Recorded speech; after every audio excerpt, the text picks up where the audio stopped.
નમસ્કાર, હું પ્રવીણ. દુનિયામાં એક તરફ અલનીનો છે, બીજી તરફ જગત જમાદાર જેને કહેવાય છે અમેરિકા, તેના રાષ્ટ્રપ્રમુખ ડોનાલ્ડ ટ્રમ્પ. અને આ બંનેની અસર દુનિયાભરના દેશો ભોગવી રહ્યા છે. અલનીનો તો સપ્ટેમ્બર સુધીમાં તેની સંપૂર્ણ અસર દેખાડશે, પરંતુ ટ્રમ્પ જે છેલ્લા 1-1.5 વર્ષથી અસર દેખાડી રહ્યા છે, સંદર્ભ એ યુક્રેન રશિયા વચ્ચેના યુદ્ધનો હોય કે પછી અમેરિકા ઈરાન વચ્ચેના યુદ્ધનો હોય, જેમાં ઇઝરાયલ પણ છે. વાતચીત, વાર્તાલાપ, શાંતિ વાર્તા, આ બધા જ શબ્દો કદાચ ચર્ચાઓમાં અને સ્ટેટમેન્ટમાં સારા લાગે, પરંતુ યુદ્ધ પૂર્ણ થયું નથી. આ યુદ્ધ કેટલું ચાલશે ટ્રમ્પ જાણે, ઈરાન જાણે, સાથે જ ઇઝરાયલ જાણે. કેમ કે ગઈકાલે નાટોની સમિટમાં ઘણી બધી ઘટનાઓ બની. નાટોની સમિટમાં જ્યારે ઝેલેન્સ્કી સાથે બેઠા હતા ત્યારે રશિયા અને યુક્રેનની પણ વાતચીત થઈ. જિદ્દી એમને પણ ગણાવ્યા, પણ ખરેખર જિદ્દી કોણ છે? ગઈકાલે ઈરાનને જે સખત શબ્દોમાં ચેતવણી આપી ટ્રમ્પે, દુનિયાના ધબકારા વધાર્યા. કહ્યું કે હવે અમે આગળ કોઈ પણ વાતચીત નહીં કરીએ, મતલબ કે હવે આશા નથી. ઘણા બધા શબ્દોનો ઉપયોગ કર્યો જે અપેક્ષિત ન હતો. સામે ઈરાન પણ ટસથી મસ નથી. હોર્મુઝમાં ન માત્ર ભારત પરંતુ ઘણા એશિયાઈ દેશોના જહાજો ફસાયેલા છે, ઘણા લોકો ફસાયેલા છે. વાર તહેવારે ભારતીય વિદેશ મંત્રાલયનું સ્ટેટમેન્ટ આવતું રહે છે, પરંતુ આ ધમકી ધબકારા વધારી રહી છે. જે ક્રૂડ ઓઇલના ભાવ એક સમયે વધ્યા હતા, ધીમે ધીમે નીચે આવ્યા, તો ફરી આ શરૂ થયું. તો એવી પણ ચર્ચા છે કે શું ઈરાન અને અમેરિકા ક્રૂડ ઓઇલના ભાવ વધારવા માટે યુદ્ધ કરી રહ્યા છે કે શું? કેમ કે સાઉદીએ પણ જે ડિસ્કાઉન્ટ આપ્યું, ઓઇલ સસ્તું થયું, તો સવાલ વ્યાજબી છે. ભારતીય લોકો પણ વધારે પૈસા ચૂકવી રહ્યા છે. રાહત તો બહુ ઓછી જોઈ છે, વધારો જ જોયો છે, સોને પાર છે. તો હજુ તો જે સ્થિતિ થાળે પડવાની હતી, ત્યારે કેન્દ્રીય જે પેટ્રોલિયમ મંત્રાલય સંભાળે છે, હરદીપસિંહ પુરીને એ પણ સવાલ પૂછાઈ ગયો કે સાહેબ, દુનિયામાં તો હવે ઓઇલ સસ્તું છે, અમને લાભ મળશે કે નહીં? ત્યારે એમને પણ કહ્યું કે ભવિષ્યમાં પરિસ્થિતિઓ જો ઠીકઠાક રહી તો લાભ મળી શકે છે, પણ લાગે છે કે લાભ નહીં મળે. તો સૌથી મોટો સવાલ એ છે કે એક તો અલનીનો, વૈશ્વિક અર્થતંત્ર જે કટોકટીનો સામનો કરી રહ્યું છે, ખાતરની જે સ્થિતિ છે, બાકી બધી વસ્તુઓની જે સ્થિતિ છે, આપણે જે મંગાવીએ છીએ, આયાત કરીએ છીએ, તેના ભાવ આંતરરાષ્ટ્રીય માર્કેટમાં વધ્યા છે. વરસાદના આ વખતે કોઈ ઠેકાણા નથી, જે ગુજરાતે પણ જોયું. ક્યાંક વાવણી નથી થઈ, ક્યાંક વધારે વરસાદ છે. તો આ પરિસ્થિતિ ઘણા બધા રાજ્યોમાં છે દેશના. હવે આ પરિસ્થિતિથી, અથવા જે આજે ચાબાર પોર્ટ પર જે એર સ્ટ્રાઇક કરવામાં આવી અમેરિકા તરફથી, બુશર શહેરમાં એર સ્ટ્રાઇક કરવાના સમાચારો છે, ઘણી બધી જગ્યાએ હુમલાઓ કર્યા છે. હોર્મુઝ હજુ આ ખાડી ખુલી નથી, ફરી બંધ છે. તો ભારત સહિત એશિયન દેશોની ચિંતા કેટલી વધશે, આપણા પડકારો કેટલા વધશે? ડોક્ટર કેતન શુક્લા આપણી સાથે જોડાશે, પૂર્વ એમ્બેસેડર આપણી સાથે ઇક્વાડોરથી જોડાશે. કેતનભાઈ, સ્વાગત છે. ત્યાં વહેલી સવાર છે, અહીંયા મોડી સાંજ છે, પણ ખરા બપોરે ડોનાલ્ડ ટ્રમ્પ જે દર વખતે નિવેદનો આપે છે, એવી ચર્ચા છે ને કે આ ક્રૂડ ઓઇલના ભાવ શું ફરીથી ઉંચકાવવા માટે આ પ્રકારના સ્ટેટમેન્ટ અમેરિકન પ્રેસિડેન્ટ આપી રહ્યા છે? કેમ કે ગઈકાલે પણ ભારતીય શેર બજાર કેટલું તૂટ્યું હતું, તેની અસર વાર તહેવારે આવતી રહે છે. આજે ચાબાર પોર્ટ અને આસપાસના વિસ્તારોમાં હુમલા થયા છે, બુશરમાં એર સ્ટ્રાઇક થઈ છે. તો આનો અંત નથી કે શું? અથવા ફરી ભૂતકાળની પરિસ્થિતિ માટે આપણે તૈયાર રહેવું જોઈએ? આપણે 28 ફેબ્રુઆરી વાત કરી હતી, પછી 1.5 મહિનાથી વાત નથી, પણ વચ્ચે ફોન પર વાત હતી. મેં કહ્યું કે આ યુદ્ધનો અંત આવે એવું લાગતું નથી. ટ્રમ્પને ટ્રસ્ટ કરવો એ બહુ મુશ્કેલ વસ્તુ છે, કારણ કે એમના સ્ટેટમેન્ટો બદલાયા કરતા હોય છે, એમની ભાષા બહુ વિચિત્ર થતી જાય છે. એટલે નાટોની મિટિંગ પછી મોટાભાગના વેસ્ટર્ન મેળે લખ્યું છે કે ડિમેન્ટેડ મેન, કે જેમનું મગજનું ઠેકાણું ના હોય, અને વર્બલ ડાયરિયા, એ જે બોલતા હોય, એ આપણે કહીએ કે બધી જાતની ગાળો જે હોય એ બધાના માટે એમણે જાત જાતની વાપરી છે. કોગ્નિટિવ ડેફિશિયન્સી જે હવે આખી દુનિયામાં બધાને ખબર પડી ગઈ છે. આપણે શરૂઆત તો નાટોની મિટિંગથી જ કરીએ કે નાટોની મિટિંગમાં એમણે જે વાતચીત કરી, આ 3 વસ્તુ એકદમ ક્લિયર દેખાતી હતી. એમણે ઝેલેન્સ્કીને કહ્યું કે પ્રેસિડેન્ટ પુટિન, કે જે વસ્તુ જોઈને બધા લોકો એકદમ આશ્ચર્યચકિત થઈ ગયા હતા. પછી કે ના, you can ask me also question what Putin will સે. બીજી વસ્તુ એમણે એમ કહ્યું કે ઇસ્લામિક રિપબ્લિક ઓફ જાપાન જે એટેક વિથ 111 મિસાઇલ્સ, એટલે જે ઈરાન છે એને એમણે એમ કહ્યું કે ઇસ્લામિક રિપબ્લિક ઓફ જાપાન, જાપાનને થોડો હાર્ટ એટેક થઈ ગયો હશે, એટલે જે આખી આ પરિસ્થિતિ છે તો ટ્રમ્પ માટે સ્ટ્રેટેજિક ડેડ એન્ડ જેવું છે. ઈરાન ચૂકે એવું લાગતું નથી. એમણે એમના જે સ્ટેટમેન્ટ કર્યા એમાં એમણે કહ્યું કે Iran is ready to negotiate and to do the peace deal. એમનું જે પ્લેન હતું એ એમને ગિફ્ટમાં મળ્યું હતું ગોલ્ડન, એ એમણે બદલ્યું કે એમને એમ હતું કે આઈ એમ ધ નંબર 1 ટાર્ગેટ. એટલે પ્લેન બદલીને જૂનું એનું જે એમનું એરફોર્સ 1 છે એ વાપર્યું. એટલે જે એમની આખી પરિસ્થિતિ છે એ બહુ વિચિત્ર છે. એમાં 3 જે કહ્યું આપે કહ્યું એ 3 મોટા એક્ટર છે. એક તો છે ટ્રમ્પ, બીજા છે નેથન્યાહુ. નેથન્યાહુને સપ્ટેમ્બરમાં ઇલેક્શન આવે છે. અને ત્રીજા છે ઈરાન. ઈરાન વાળા ઝૂકવા માટે જરા પણ તૈયાર નથી. એટલે જે આખો સીઝ ફાયર છે એ તો આપણે કહી શકીએ કે હાલ પૂરતો ટ્રમ્પે કહ્યું I don't want negotiate, I don't want to talk. એટલે હવે એ આપણે એને કહીએ કે સીઝ ફાયરનો અંત આવી ગયો છે. અમેરિકા જે છે એ વેટ એન્ડ વોચ જેવું છે. એમની પાસે કોઈ જે કે એમણે જે ઝેલેન્સ્કીને કહ્યું હતું કે you have no card. America પાસે કોઈ એવો કાર્ડ નથી કે જેનું લિવરેજ હોય કે જેથી ઈરાનને નેગોશિએશન ટેબલ માટે મનાવે. ન્યુક્લિયર ડીલ અને હોર્મુઝ સ્ટ્રીટ એ 2 વસ્તુઓ માટે ઈરાન માને એવું લાગતું નથી. કારણ કે હોર્મુઝ સ્ટ્રીટ એ જ એમનું નવું ન્યુક્લિયર વેપન છે ઈરાન માટે. કે જો હોર્મુઝ સ્ટ્રીટ એ જો બ્લોક રહે એને લીધે આખી દુનિયાના જે આપણે કહ્યું એ પ્રમાણે ધબકારા વધી જાય છે. $80 પ્રાઇસ હતું, આજે 79.5 થયું છે, પણ 100 સુધી પહોંચે તો કોઈ આશ્ચર્ય નથી. ભાવ ઘટાડવાનું એક કારણ છે કે ઓપેક જે કન્ટ્રી છે એ લોકો એમનું પ્રોડક્શન બહુ વધારી દીધું છે, એટલે ભાવ થોડાક ઘટ્યા છે. પણ જો આ લાંબુ જ ચાલશે તો એ પરિસ્થિતિથી આખી દુનિયા પર એની અસર થશે. IMF કાલે જીડીપી ગ્રોથ રેટ 3% થશે વર્લ્ડનો, એટલે એને ઘટાડ્યો. એટલે આ પરિસ્થિતિમાં આપણે 3 વસ્તુ ધ્યાન રાખવી જોઈએ. એક તો સૌથી પહેલી તો ઈરાન પર 170 સ્ટ્રાઇક કર્યા છે, 90 મિલિટરી જુદા જુદા એની પર. જેમાં આપણે કહ્યું બુસેર ન્યુક્લિયર સાઇટ છે, બંદર અબ્બાસ છે, સિરિક છે અને મસદ છે. મસદનું ઇમ્પોર્ટન્ટ એટલા માટે છે કે ત્યાં આગળ હવે ગુરુવારે આમનું જે સેરેમની છે એનો અંત આવશે અને બરિયલ થશે. લોકોને એવું લાગતું હતું કે નાટોની સમિટ છે અને અલી ખોમેનીનું જે આટલું મોટું જે આખું જે બધે કુંભમાં થયું, પછી નજફમાં થયું, ત્યાંથી કરબલા લઈ ગયા, અગેન પાછું ઈરાન આવ્યું અને હવે એની મસદમાં ગુરુવારે અંતિમ જે કહેવાય કે દફનાવવાની વિધિ થશે. તો કોઈ આશા નહોતું રાખતું. પણ આમાં એક વસ્તુ એક વિચિત્ર એ છે કે ઈરાને 3 જહાજો પર હુમલો કર્યો. એટલે ઈરાનને સીઝ ફાયરમાં ઇન્ટરેસ્ટ છે કે નહીં, એક સૌથી અગત્યની વસ્તુ છે. બીજી અગત્યની વસ્તુ એ છે કે ટ્રમ્પને માટે પરિસ્થિતિ મુશ્કેલ થતી જાય છે. હમણાં જેટલા પણ ઇલેક્શન થયા છે, આપણે જે ફેબ્રુઆરીની વાત કરીએ પછી પણ સેનેટમાં નાના મોટા બધા જ ઇલેક્શન ટ્રમ્પ હારી ગયા છે. અને અગત્યની વસ્તુ એ છે કે જે ડેમોક્રેટિક પાર્ટી છે જેને ઇઝરાયલ આઈપાક કહે છે, એ કરોડો રૂપિયામાં ફંડ કરતા હતા, એમના પણ બધા કેન્ડિડેટ હારી રહ્યા છે. ટ્રમ્પે શરૂ કર્યું છે કે હવે કોમ્યુનિઝમ આવશે. આતે પણ જે મમદાની છે એમના ન્યુયોર્કના જે 2 સેનેટના માટેના કેન્ડિડેટ બંને લેફ્ટિસ્ટ, એટલે એમને જેને સપોર્ટ કરી જીત્યા. એટલે ટ્રમ્પ માટે પરિસ્થિતિ એટલે મુશ્કેલ છે કે ટ્રમ્પનું જે રેટિંગ છે 34% છે. હવે એ અત્યાર સુધીના બધા પ્રેસિડેન્ટમાં સૌથી ખરાબ છે. ઓઇલ પ્રાઇસ વધી ગઈ છે, એફોર્ડેબિલિટી એ સૌથી મોટો અગત્યનો મુદ્દો છે. એ નવેમ્બરમાં જે મિડ ટર્મ ઇલેક્શન થાય છે એની અંદર એવું જે અત્યારના લેટેસ્ટ સર્વે પ્રમાણે 84% ચાન્સીસ એવા છે કે ડેમોક્રેટિક પાર્ટીને બહુમત મળે. બીજી અગત્યની વસ્તુ એ છે કે જે કોંગ્રેસ છે, આપણી જે પાર્લામેન્ટ કહેવાય, એ છેલ્લા જાન્યુઆરી પછી એમના જે લિટલ માઇક જોન કિશન કહે છે કે જે એમના સ્પીકર છે એમણે ચલાવી જ નથી, કારણ કે એ લોકોની મેજોરિટી કોંગ્રેસમાં જતી રહી છે. એટલે આ પરિસ્થિતિમાં ટ્રમ્પ માટે અમેરિકામાં મુશ્કેલી છે. એમને જે ફૂટબોલમાં પીસ પ્રાઇઝ આપ્યું હતું એમાં એમને લોચા થઈ ગયા કે એમને એક રેડ કાર્ડ કેન્સલ કરાયું. એ પછી એમને એક જે 250 વર્ષ ઉજવતા હતા એને આખો પ્રોગ્રામ જ ફિયાસ્કો થઈ ગયો છે. એટલે ટ્રમ્પને કંઈ સૂચતું નથી. એટલે આવી પરિસ્થિતિમાં શું કરે, તેમના ઉપર નેથન્યાહુનું પ્રેશર છે, એપ્સ્ટીન ફાઇલનું પ્રેશર છે.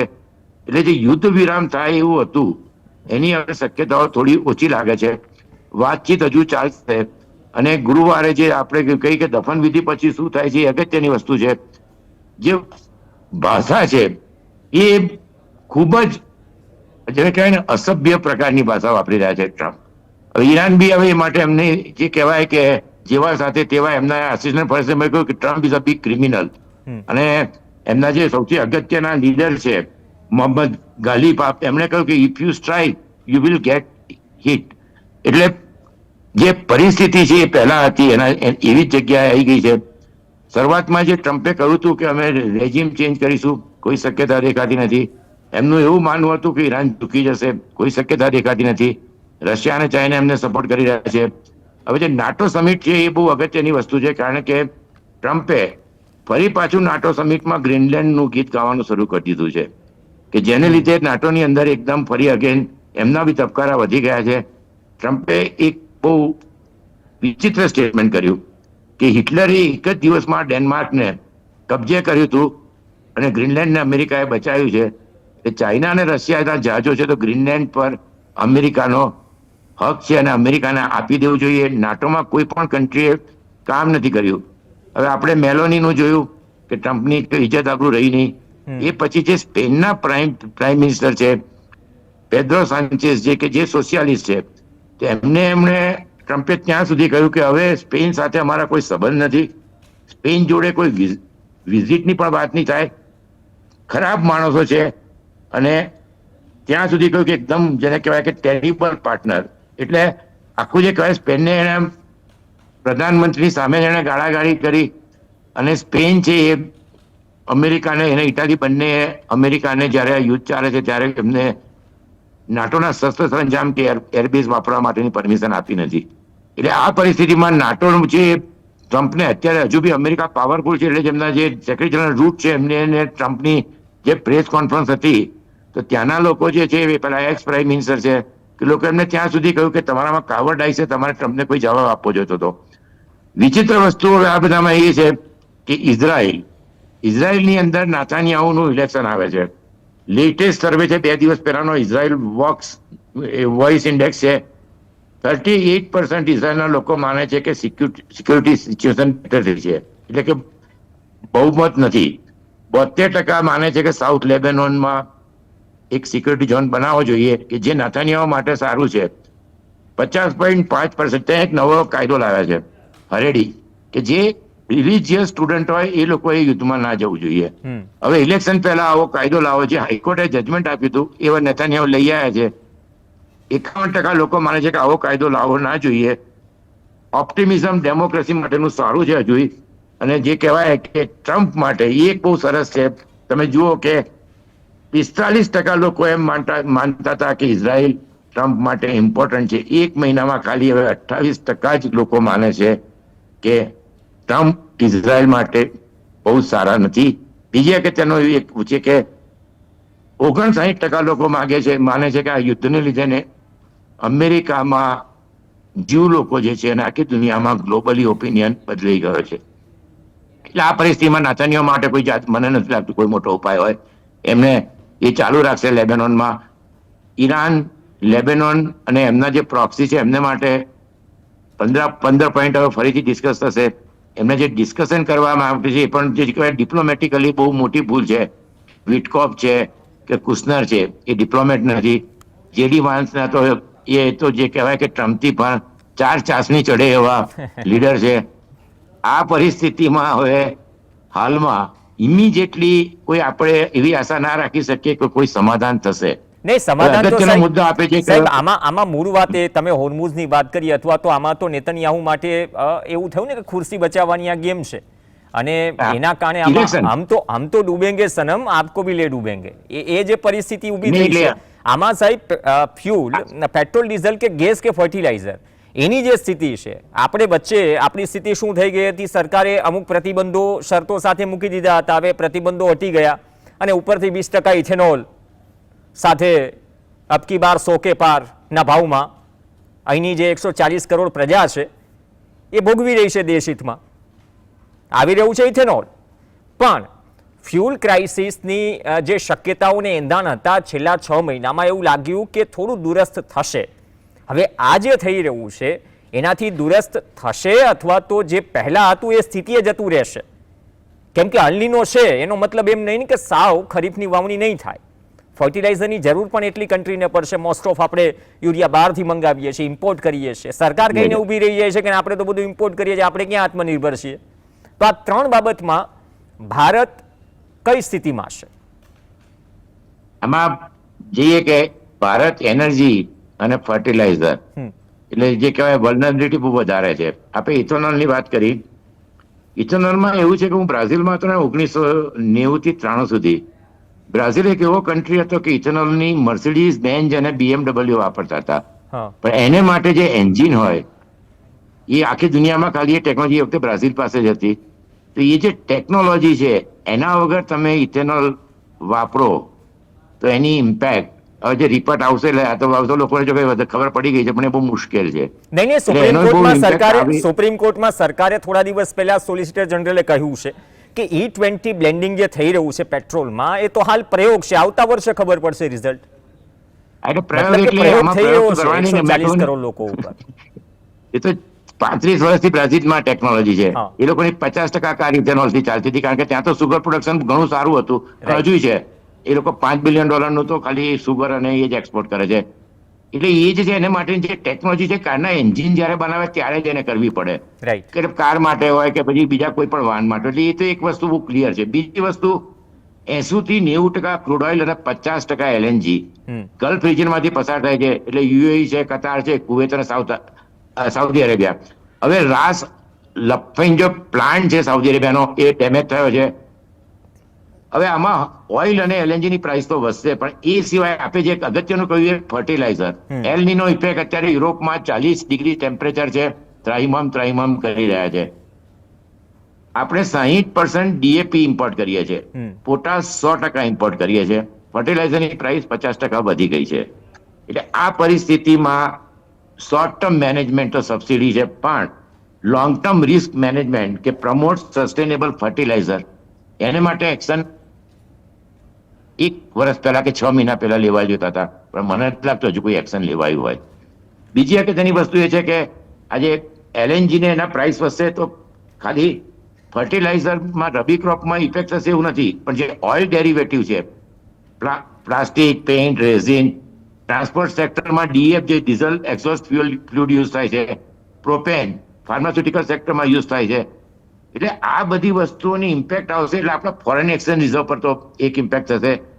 બીજી જે કહેવાય કે કન્ઝમ્પશન જે ઇન્કમ છે એ લોકોની ઓછી થશે એટલે પ્રાઇવેટ કન્ઝમ્પશન ઘટશે, કરન્સી વીક થશે, બજેટ ડેફિસિટ વધશે અને હાઉસહોલ્ડ ઇન્કમમાં વધારો થાય એવું તો કંઈ દેખાતું નથી.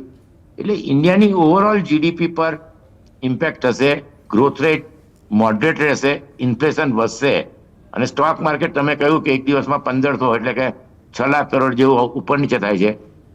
અને સૌથી લાસ્ટ અગત્યની વસ્તુ ફોરેન ડાયરેક્ટ ઇન્વેસ્ટમેન્ટ અત્યારે 2% એટલે એમાં જબરજસ્ત ઘટાડો થઈ ગયો છે. એટલે આખી પરિસ્થિતિમાં જો યુદ્ધ લાંબુ ચાલે તો ઇન્ડિયાની ઇકોનોમી પર સારી એવી ઇમ્પેક્ટ થશે, ટ્રેડ ડેફિસિટ વધશે અને એક્સપોર્ટ એ પણ ઘટશે કારણ કે જે દુનિયાના ઓવરઓલ માર્કેટ છે ત્યાં પણ એ લોકોનું પણ કન્ઝમ્પશન ઘટશે. આ પરિસ્થિતિમાં ઓવરઓલ જોવા જઈએ તો આપણે જે કહ્યું કે યુક્રેને ઈરાનને વોર કરતા શીખવાડ્યું છે અને આ જે નવું મોડલ આવ્યું છે ડ્રોન એન્ડ મિસાઇલ એ મોડલમાં અત્યારે રશિયાની પરિસ્થિતિ ક્રિમિયામાં બહુ ખરાબ છે. એ લોકોનું 40% જે કહેવાય કે સાઇબિરિયામાં પણ રિફાઇનરી પર કાલે એટેક કર્યો યુક્રેને, લેનિનગ્રાડમાં કર્યો છે, સેન્ટ પીટર્સબર્ગમાં. એટલે 40% એ લોકોનું ફ્યુઅલ જે કહેવાય કે એનું પ્રોડક્શન ઘટી ગયું છે. એટલે ક્રિમિયામાં અને ઘણી જગ્યાએ રશિયામાં પણ ફ્યુઅલ અને ઓઇલની ક્રાઇસિસ છે. તો આ પરિસ્થિતિમાં રશિયા આપણી પાસે હવે આપણને પ્રીમિયમથી વેચે છે, ઈરાન એક જે સસ્તો સ્ત્રોત હતો એ હવે બંધ થઈ જશે કારણ કે ફરી પાછી સેન્કશન શરૂ થશે. તો ઓવરઓલ આપણે જે ઓઇલ લાવીશું એ વેનેઝુએલા ને બધા છે ત્યાં 2 વસ્તુ વધશે, ટ્રાન્સપોર્ટેશન કોસ્ટ અને ઇન્સ્યોરન્સ, સાથે સાથે ઓઇલની ક્વોલિટી. વેનેઝુએલા ઓઇલની ક્વોલિટીમાં સલ્ફર વધારે છે, હાઈ વિસ્કોસિટી છે. એટલે આ પરિસ્થિતિમાં જે કહેવાય કે ગવર્મેન્ટે આશા રાખીએ કે છેલ્લા 3 મહિનામાં ગંભીરતા જોઈને પગલાં લીધા હશે અને બીજા 3 મહિના સુધી આ ક્રાઇસિસ ચાલશે. ખેડૂતો માટે પણ તકલીફ પડશે કે ફર્ટિલાઇઝરની શોર્ટેજ હશે, પ્રાઇસીસ વધશે અને રેઇનફોલ ઇરેટિક રહેશે. એટલે આ પરિસ્થિતિમાં સરકારે તાત્કાલિક પગલાં લેવા જોઈએ. મેં જે કોઈ ફર્ટિલાઇઝરમાં શોર્ટ ટર્મની જગ્યાએ સ્ટ્રેટેજિક મેનેજમેન્ટ, લોંગ ટર્મ પગલાં લેવા જોઈએ. તો આ બધી પરિસ્થિતિમાં દુનિયામાં પાડાને વાંકે પખાડીને ડામ, તો ઇન્ડિયાને આમાં બીજા બધા દેશો કરતા થોડી વધારે મુશ્કેલી રહેશે એવું લાગે છે. મને છતાંય આંકડાઓ તો જીડીપીના ઇમ્પ્રેસિવ આવે છે. લાસ્ટ જે જીડીપીનો આંકડો એમાં બેઝિયરનો સવાલ ઘણા બધા અર્થશાસ્ત્રીઓ, તર્કશાસ્ત્રીઓ વિપક્ષ ઉઠાવે છે, લોજિકલી વાત પણ મૂકે છે. એક તો આ મુદ્દો રહ્યો કે ભલે IMF તમે કહ્યું કે વૈશ્વિક GDPનો અંદાજ થોડો ઘટાડ્યો. હમણાં જે લેટેસ્ટ આંકડા આવ્યા એ આંકડામાં સરકારે કહ્યું કે દુનિયામાં જે કંઈ પણ અનિશ્ચિતતા છે ભારત અડીખમ ઊભું છે. આ સરકારનું વર્ઝન છે. બીજો મુદ્દો સાથે એ કે હવે થોડું ઠંડુ પડી ગયું છે તો પછી થોડી રાહત આપવામાં આવે. તો સરકારના એક મંત્રીએ કહ્યું કે જે જૂનું ઓઇલ વધારે કિંમતે ખરીદેલું છે હજુ તો કંપનીઓ જ પ્રોસેસ કરી રહી છે. એટલે ડામ બંને તરફથી છે. આમાં પાડા અને પખાલી ની શોધમાં હવે તો જનતા ભટકે ક્યાં? આમાં એવું છે કે ઓઇલમાં નુકસાન થયું હોય તો તમે જો એનું એવરેજ કાઢો 5-6 વર્ષનું તો નુકસાન થયું કે પરિસ્થિતિ દેખાતી નથી. બીજી વસ્તુ અગત્યની એ છે કે આપણે જે ઓઇલ ખરીદીએ છીએ એનું આખું એક બાસ્કેટ હોય ને એ બાસ્કેટની અંદર જો એના રેટ કરીને બતાવે તો મને નથી લાગતું કે પ્રાઇસ ઘટી ના શકે. જીડીપી એક બહુ આખો મોટો ટોપિક છે, એના પર તો આપણે કહીએ એક તો શું કે 2 એપિસોડ થઈ શકે કે બેઝ ચેન્જ થયો છે. જીડીપીમાં જે ફિગર આપવામાં આવતી હોય છે સરકાર આપતી હોય છે. આમાં IMF કે વર્લ્ડ બેંક કોઈ રિસર્ચ નથી કરતી હોતી. એટલે અનઓર્ગેનાઇઝ સેક્ટરની ફિગર છે એને ઓર્ગેનાઇઝ સેક્ટરની ફિગર ઉપરથી ઇન્ટરપોલેશન કરીને આપવામાં આવે છે. એટલે આપને ખબર છે કે IMF વચ્ચે બી એ કહ્યું હતું કે ભાઈ તમને C ગ્રેડમાં મૂકીએ છીએ, તમારી જે માહિતી છે બરાબર નથી. એટલે આને કહેવાય ને કે પિંચ ઓફ સોલ્ટ. એટલે જે ફિગર આવે છે એ લેવી જોઈએ. ઓવરઓલ જે પરિસ્થિતિ છે ઇકોનોમીની એ તો એકદમ આપણી નજર સામે છે. એટલે જીડીપી ગમે એટલા ટકા આપણે બતાવો પણ આપણે જો એને ઓરિજિનલ બેઝ સાથે 2008 થી અત્યારે કમ્પેર કરીએ તો મોટા ભાગના અર્થશાસ્ત્રી કે જે ભારત સરકારમાં 14 પછી પણ કામ કર્યું છે એ લોકો પણ કહે છે કે આ ફિગરો વધારે છે. એટલે એ અત્યારે મહત્વનું નહીં રહે. મહત્વનું એ રહેશે કે ઇકોનોમિક સિચ્યુએશન કેવી રહે છે, બેરોજગારી છે, એગ્રીકલ્ચર પ્રોડક્શન છે, ટ્રેડ ડેફિસિટ છે. એ બધી વસ્તુને એક સસ્ટેનેબિલિટી ફંડની એડવર્ટાઇઝ એટલે માર્ચમાં જાહેરાત થતી છે $6.2 બિલિયન. એના વિશે પણ કોઈ જાણકારી મળતી નથી. એટલે આ બધી વસ્તુ પરથી જે કહેવાય કે ફિગર તો આવશે પણ જે 150 કરોડ લોકો છે એના પર એની શું પરિસ્થિતિ છે ને શું એની અસર થશે એ તો હવે આમ કહેવાય કે જગ જાહેર રહેશે. ઓબ્વિયસ આપણી સામે જ આવશે. એટલે પરિસ્થિતિ મુશ્કેલ રહેશે એવું લાગે છે. હવે જોઈએ કે આ સપ્ટેમ્બર પહેલા તો સમાધાન થાય એવી આશાઓ ઓછી છે. એટલે બીજા 3 મહિના માટે સરકારે આને માટે તૈયાર રહેવું જોઈએ. જે યોગ્ય પગલા છે લેવા જોઈએ.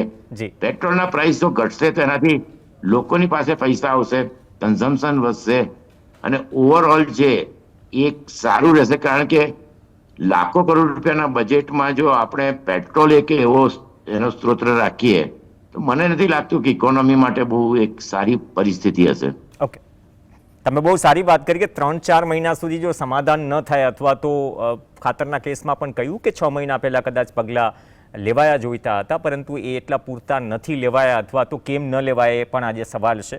બીજી રાહતની વાત છે હાઉસ હોલ્ડથી લઈને ઇન્કમથી લઈને બચતથી લઈને આ જો ઘટે તો સીધી અસર અલ્નિનોના વર્ષમાં એગ્રી બેઝડ ઇકોનોમી પર કેટલી પડશે અને એના માટે આપણે કેટલા તૈયાર છીએ એ નક્કી આપણે નથી કરી રહ્યા. આપણા હાથમાં છે એ આપી રહ્યા છે, બાકી જે છે ટ્રમ્પના હાથમાં છે.